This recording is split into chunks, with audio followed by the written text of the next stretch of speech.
வானத்தில் ஒரு ஹெலிகாப்டர் பறந்து கொண்டிருந்தது.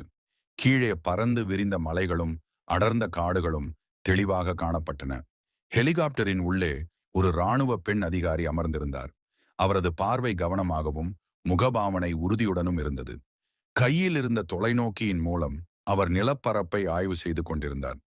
அப்போது மலைப்பகுதியில் ஒரு விசித்திரமான காட்சி அவரது கவனத்தை ஈர்த்தது. அந்த இடத்தில் மயிலுடன் சேர்ந்து முருகன் அமைதியாக நின்றிருந்தார். சிறிது நேரம் அமைதி நிலவியது. பின்னர் அவர் ஹெலிகாப்டரிலிருந்து இறங்கி மலைப்பகுதியில் கால் தொடங்கினார். முருகனை நோக்கி மரியாதையுடன் பிரார்த்தனை செய்த பின் அவர் காட்டிற்குள் நடைபயணம் தொடங்கினார். காடு அடர்ந்திருந்தது. பூச்சிகள் சுற்றியிருந்தன. சூழல் கடினமாக இருந்தாலும் அவர் முன்னேறினார். திடீரென ஒரு பெரிய பாம்பு அவரது முன்னால் தோன்றியது. அவர் அசைவின்றி நின்றார். சில நிமிடங்களுக்குப் பிறகு அந்த பாம்பு மெதுவாக பின்னடைந்தது. பாதை திறந்ததும் அவர் மீண்டும் முன்னே நடந்தார். அதன் பின் நிலம் லேசாக அதிரத் தொடங்கியது. மரங்கள் அசைந்தன.